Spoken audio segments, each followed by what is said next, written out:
бүкіл әлемге мәлім. Ал осы Эйнштейн балалық шағы туралы аз адам біледі, себебі ол балалық шағынан туа біте 4 жасына дейін сөйлей алмады.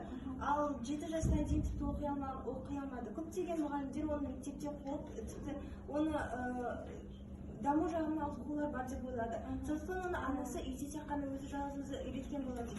Сол арқылы анасының еңбегі арқылы және де білімі арқылы ол өзінің басқа адамдарға қалмауына үлкен үлес қосты. Басқа балалар оның кезінде көптеген нәрселерге бейім болса, ол керісінше олардан қалып жүретін. Бірақ кейін өзінің қолына алып, осы физика ғылымын оқи бастаған сайын, ол көптеген жаңалықтар аша бастады. Ал бірақ басқа осы ағылшын тіліндегі әдеби жағынан сабақтарды өте нашар білетін болғандықтан, олардан 2 деген сияқты бағалар алып жүрді. Ал осы ғылым жағынан ол өзін жетілдіргісі келгендіктен ғана сол физика қызық болғандықтан